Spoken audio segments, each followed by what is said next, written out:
Bapak Ibu Saudara,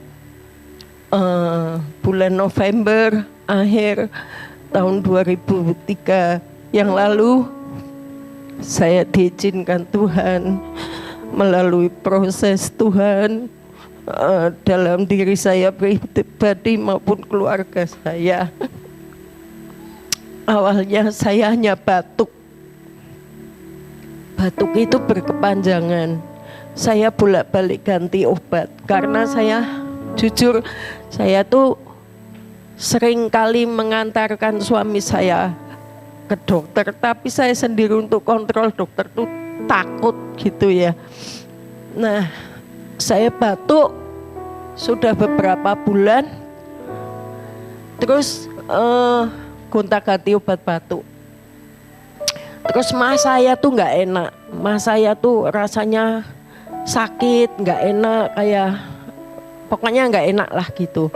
Nah kemudian saya sering minum obat mah, saya minum obat mah, terus satu saat kok semakin kayak nggak enak, saya tidur nggak bisa telentang, saya tidurnya posisi duduk, dan semalaman tuh batuk terus gitu, tapi batuknya bukan seperti batuk umum orang yang jeglis-jeglis gitu, enggak, gitu aja, kayak ada sesuatu yang harus dikeluarkan gitu. Terus akhirnya mah saya dulu pernah ada anak sekolah minggu yang sudah jadi dokter dan dia praktek di Pemalang.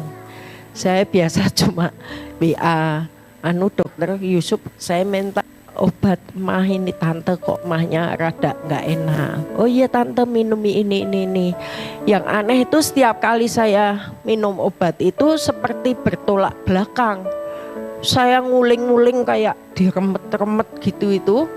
Sakit sekali sampai enggak bisa berbuat apa-apa. Nah di situ akhirnya dibawa UGD di Telogorjo. Rumah saya di Randu Dongkal, dibawa Telogorjo Semarang.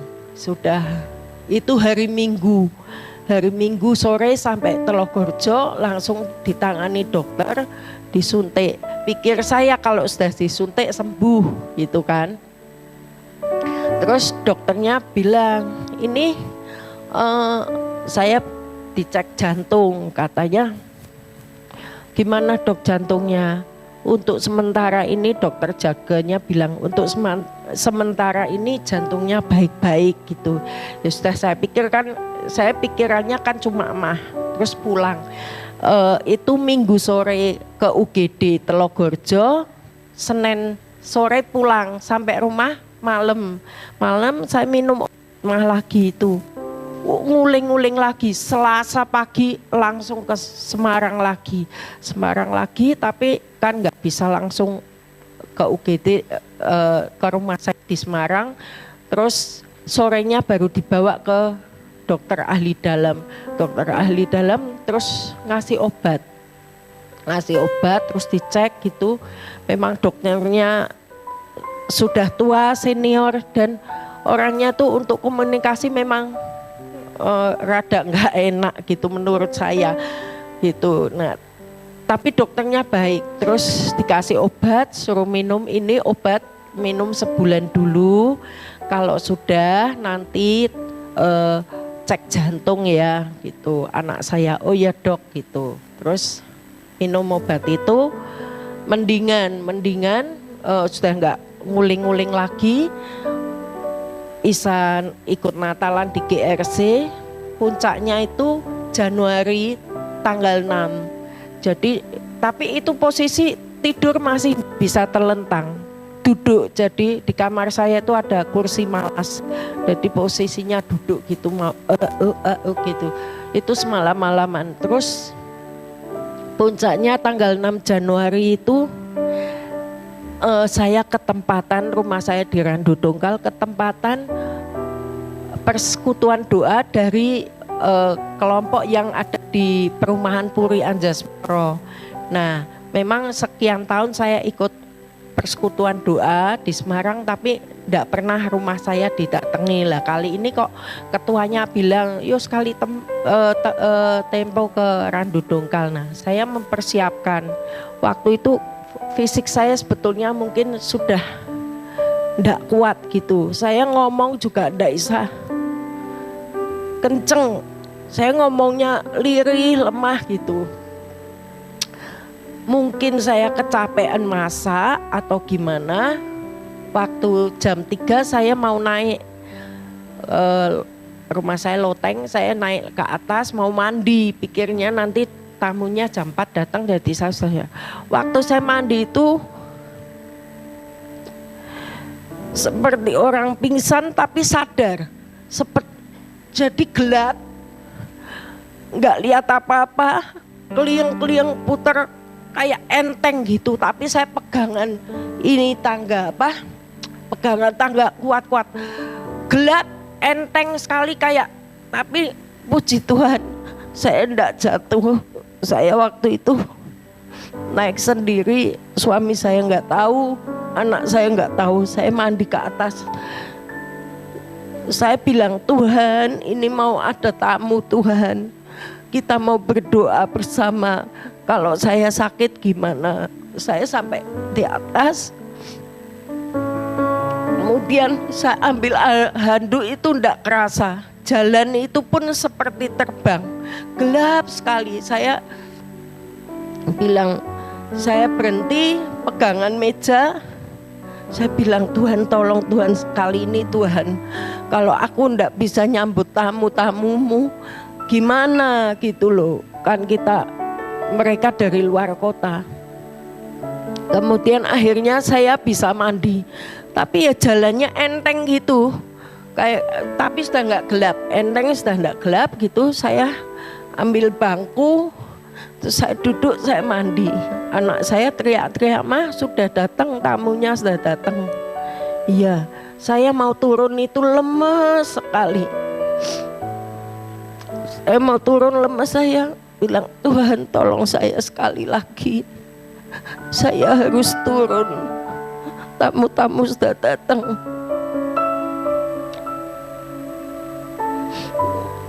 Saya bisa turun pelan-pelan. Teman saya yang di bawah, Duci, kamu kok pucet banget, kenapa? Gitu. Kamu sakit, apa kedinginan? Gitu. Enggak apa-apa. Terus saya bisa turun. Yang anehnya begitu saya sampai turun, ketemu salam-salaman sama anggota MK itu, mereka melihat saya kayak sakit, cuma mereka keselin yo Cik, keselin yo Cik. Oh enggak apa-apa. Di saat itu mujizat Tuhan terjadi. Saya bisa sehat, bisa enggak keliengan, bisa enggak gelap, bisa enggak enteng. Terus saya ngomong sama ketuanya, Pak, saya minta tolong toko sepeda saya mbok didoakan karena selama ini enggak sempat didoakan ngono. Oh iya soalnya mau direnovasi ya. Saya ngomong gitu. Saya nganter mereka jalan itu kenteng lagi. Istilahnya kalau orang sini ngomong kenteng gagah gitu loh. Ndak kayak keliengan kayak apa, kayak tadi awal mau naik itu. Sudah gitu selesai doa di toko sepeda, kembali ke toko rumah saya, kita duduk mulai nyanyi El Shaddai. Nyanyi El Shaddai itu saya padahal ngomong itu enggak bisa keras-keras karena kayak lemah, kayak enggak ada tenaga gitu. Tapi saat nyanyi El Shaddai itu bisa suaranya kenceng, bisa enggak menggeh-menggeh, enggak megap-megap. Padahal saya teriak-teriak manggil pembantu aja enggak kuat gitu. Nah terus setelah itu hari Sabtu tanggal 6 Januari. Terus kemudian hari Seninnya saya dibawa ke Semarang sama anak saya, sama suami saya. Anak saya enggak ikut. Terus ke dokter keluarga terus curiga. Terus dia bilang, ya sudah gini, check up aja. Terus beliau kontak ke rumah sakit Panti Wiloso. Terus dia yang nyarankan, oh ini cek ini, cek ini, cek ini. Gitu. Terus saya cek langsung ke sana, besoknya hari Selasanya cek, ketemu dokter Faisal, Ignatius Faisal, apa ya, lupa saya. Itu dokter yang di Panti Wilasa, dia bilang, aduh ini jantungnya bengkak, dia bilang gitu. Terus paru-parunya juga kayaknya penuh air, dia gitu. Terus dia sama suami saya, segera bawa ke Kolombia, nanti saya tangani kateter. Lah saya tuh dengar gitu itu ngredek ya. Saya tuh kalau bilang dokter gitu kok takut. Takut gitu loh, lemes. Terus tapi saya sempat ngomong, nanti dok saya tunggu anak saya gitu. Terus akhirnya dokternya hanya ngasih obat untuk sementara 1 minggu.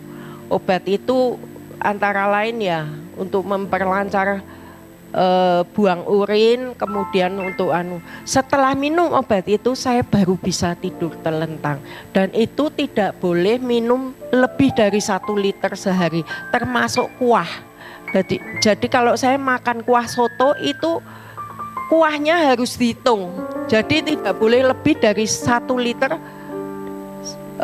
dengan air minum. Jadi kalau makan kuah ya soto umpama airnya dibuang, nggak boleh, karena saya nanti minum obat nggak boleh lebih, pokoknya nggak boleh lebih dari 1 liter. Itu sejak ditangani itu, kemudian terus anak saya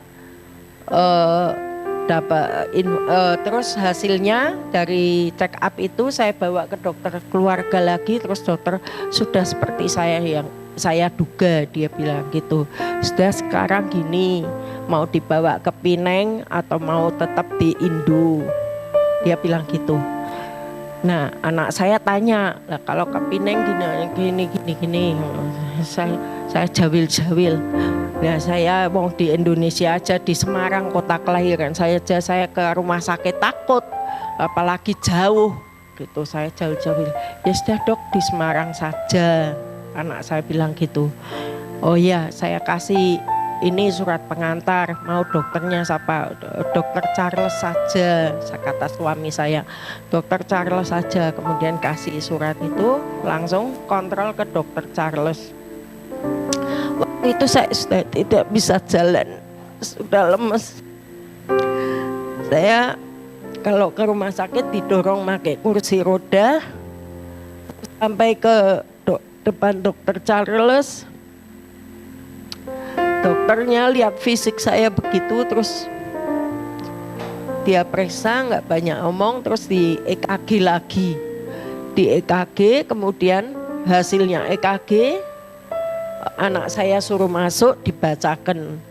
Katanya saya sudah pernah kena serangan jantung, cuma kemurahan Tuhan saya tidak tahu, suami saya juga tidak tahu, Tuhan yang tahu. Tapi Tuhan beri saya kesembuhan, Tuhan beri kekuatan. Jadi serangan jantung itu saya tidak tahu kapan, saya tidak tahu, pokoknya hasil laporannya itu anak saya dibacakan bahwa ini sudah pernah kena serangan. Kemudian dikasih obat, kemudian dia bilang ini harus dikateter, harus tindakan, karena sudah jelas ini di eko dulu. Setelah di eko diketahui berapa persen, kemudian dia menyarankan udah segera dikateter.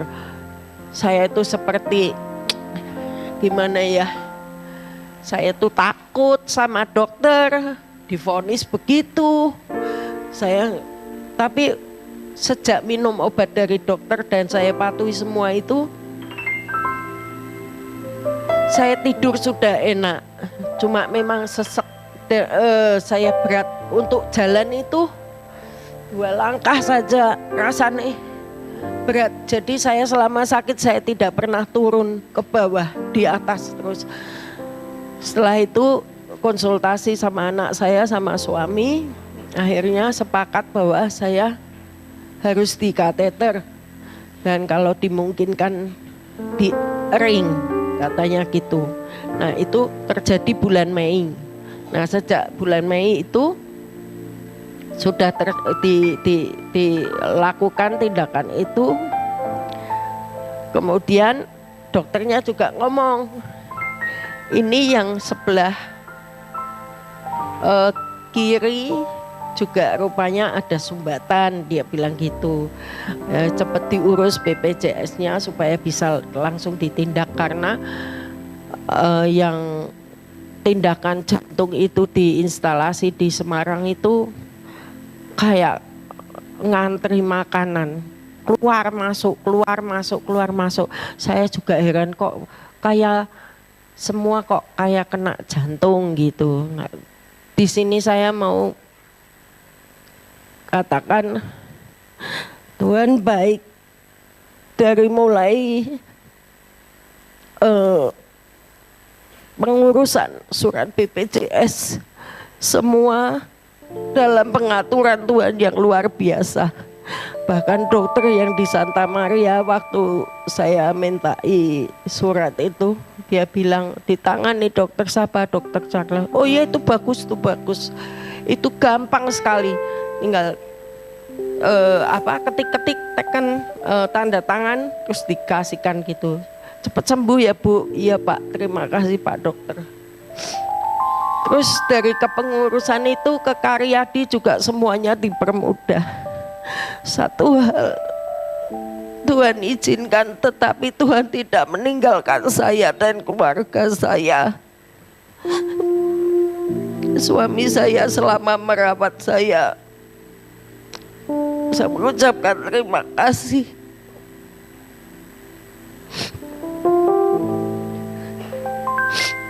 Suami saya tidak pernah mengeluh, tidak pernah.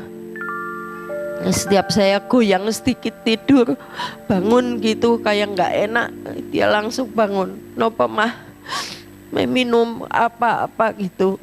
Saya bersyukur sekali punya keluarga yang benar-benar mendukung saya. Saya juga mengucapkan terima kasih pada keluarga GRC di tempat ini, Pak Is dan teman-teman. Kekuatan dan penghiburan mensupport saya luar biasa sekali, sehingga saya bisa berdiri di tempat ini. Dan saya hitung saya sakit itu 9 bulan dari mulai November. Satu hal yang saya benar-benar percaya, ini pengaturan Tuhan. Saya ceritakan sedikit. Sopir saya yang biasa nganter saya ke GRC itu sudah resign sebelum November saya sakit, itu sudah resign 3 bulan. Kemudian dia minta masuk lagi, sama suami saya bilang minta kerja lagi gitu. Nah di saat dia masuk, saya bolak-balik ke Semarang. Sekarang setelah saya ini sembuh, hanya kontrol tiap bulan saja, dia dipanggil pulang Tuhan. Luar biasa. Saya juga enggak ngira pengaturan Tuhan sedemikian.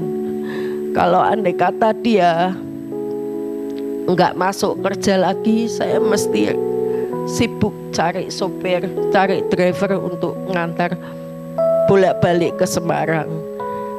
Satu hal yang saya mau sampaikan di sini, bahwa Tuhan izinkan, tetapi Tuhan tidak pernah lepas tangan. Setiap apa yang proses Tuhan berikan pada kehidupan saya, Tuhan tetap pegang tangan saya, tangan keluarga saya. Luar biasa sekali. Bahkan pegawai saya Samuel sudah resign, masuk lagi. Itu kalau bukan tangan Tuhan nggak bisa. Padahal kan toko harus terus ditinggal, tidak ada yang jaga. Nah Samuel ini sudah resign, dia masuk lagi. Jadi suami saya bisa fokus menemani saya. Itu kalau bukan Tuhan tidak mungkin gitu. Untuk itu saya mengucapkan terima kasih sekali lagi buat suami saya, keluarga, adik-adik ipar, juga keluarga besar GRC, di mana saya boleh ikut bertumbuh bersama-sama di tempat ini. Tuhan Yesus baik, sangat baik, amat baik bagi saya. Sekian kesaksian saya, semoga jadi berkat. Amin.